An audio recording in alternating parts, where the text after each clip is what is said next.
so in today's video, what we're going to do is talk about how to hit the golf ball from the inside. And the benefit of today's video is not only is it going to help your irons, the clubs that you're probably quite comfortable with, it's also going to help you massively with the longer irons and equally the driver. Now, I'm generally reaching, or people that are reaching out for help are, should we say, having very similar issues in the golf swing, and it's still a little bit of uncertainty of how to start the downswing. And I would say golfers are slightly uncertain of rotation, when the rotation should potentially occur. And the type of problem that I am always seeing is either the golfer who swings over the top, so they move this way, or the kind of golfer who kind of does this type of motion, thinks that's okay, and then they try and shallow the club to compensate, but equally have inconsistency. So what does hitting the ball from the inside really mean? Well, to keep it simple, if I was going to hit a golf ball down the driving range here, and we drew a line just opposite the golf ball, I want you to imagine that's a wall, and you can actually physically practice this at home against the wall. Now, again, the kind of golfer that I am meeting has a tendency where either the club is literally hitting the wall or the hands are moving too close to the wall and it's forcing them to try and shallow the club like so. But what you can see with this type of motion is I'm always progressively getting closer to the wall and the ball, and then this means that I'm going to have to stand up. We don't want that. What we're going to do in today's video is we're going to talk about how to get the club to drop down to the side of you so you're hitting it from the inside, theoretically meaning you'd be able to produce a golf swing where you don't hit the wall at all.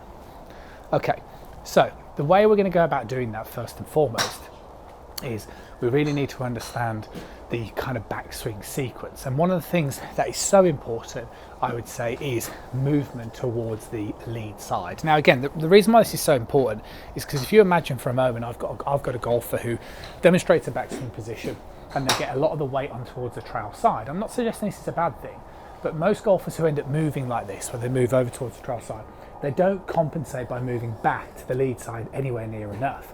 So as they start sort of rotating, they move like this.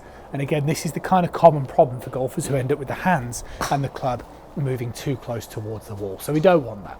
So when I encounter a student like that, what I'll get them to do is I'll get them to think about the weight pressure, okay? Now, if it was my own golf swing, I'd get set up like so, and I would take the club back, okay, a couple of feet, and I'd keep my head still, but I'd very quickly shift my weight towards the trail side. See the way I'm bouncing my feet just to try and highlight that for you. Now, from this point in time, what I'll then do is I will keep my head still, but I'm trying to shift my pressure so that by the time I get to the top of my backswing, my weight is pretty much distributed between my lead toe and my trail heel, okay, like this. And then as I initiate the downswing, I plant that foot, and then as I swing through, I finish up on that leg.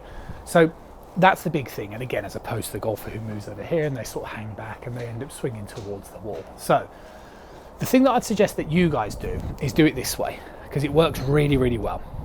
Get yourself set up to the ball, but then start with the club opposite your foot. And the reason for that is because, like I said earlier, when we're at this point in the swing, we want to feel like the majority of the weight's on that trail side. So you start here and feel like you're favouring slightly towards that trail side. Now, from this point in time, what I want you to do is I really want you to think about when you complete that swing, you need to do three things. And this is the big thing, right? First and foremost, keep your head focused on the back of the ball. Second thing, really feel like you're going to squash something underneath that lead toe. So the way if I really dramatise it, so I'm squashing like so. Okay, so I'm really going down and squashing. That's the second thing. The third thing is make sure you're brave with your rotation. Okay, so I'm not doing this. I'm turning. Okay, it's the rotation which is going to create the space coming in towards the downswing, which is going to make a massive, massive difference. Now, all of a sudden, if we can start to move the backswing a little bit like that, where I'm sort of, like so, and then like so, I'm going to feel like I am able to swing that club to the side of my body and then drop it down, so I'm not going to be getting anywhere near that wall. But what we do need to do is, if we've established this good backswing position and we really want to feel like we're hitting it from the inside, there's one little last little piece of the puzzle, which is in this through swing. As many of you understand by now, golf is very much a sequence. So what we've done is we've got this backswing position where we're sort of 50-50. Now, as we initiate the downswing, because we've already moved to the left, the big thing that you now want to feel is that we just sort of start to rotate towards the target. But can you see the way what I'm doing is I'm now really squashing and moving all of my weight pressure so it's more distributed evenly in towards that lead foot like so.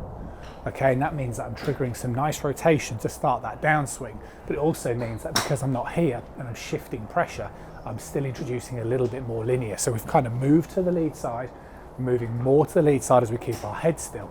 And that is going to be a real big feature for helping us hit the ball from the inside. Now, from this point in time, okay, from here, what we now need to do is just focus on the finish position, okay?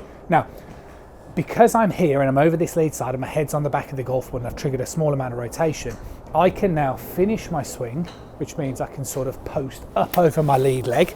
See where I am? Okay, upper body, in line with my lead leg, nice and tall, and I can still straighten my arms and hit the ground. See what I'm doing? Like so. Now, you bear in mind the golfer who's still over here a little bit and a bit spinny. Do you see what I mean? Now they can't, they're going to hit the ground early. So what they have to do is they have to kind of move the upper body like this to try and control that low point. And that's again going to encourage a lot of that movement of swinging in towards that wall, which we don't want to be doing. So the key feature is in this through swing, you want to just practice trying to get the feeling that my pelvis is located underneath my chest. I feel like I'm nice and tall, and I really feel like I'm sort of getting up through the ball, similar to what I'm demonstrating here. Okay, that's a key thing. But obviously if that lends itself to inconsistency in contact for you, then that'll be a telling sign that you just haven't moved enough to that lead side here and here to be able to have that freedom to get up. Little tip here really is that I'd say 9 out of 10 golfers that I meet are surprised by how much they need to move towards the lead side. So the reason why I'm prompting this video is to hit the ball from the inside is absolutely advantageous for all of these clubs, because obviously the driver wants to be hit, as you can imagine, from the in and up. The longer clubs want to be hit the same. You can hit all the clubs the same. And I personally see so much success with students that work on this that I would start suggesting that you guys think about it the same way. Okay, get yourself set up, club opposite your feet, in towards that lead toe and heel. And then you can get up and through the golf ball and you'll just produce a nice sort of shallowing hit where you won't have to put too much effort in to get some really, really good results. See you soon.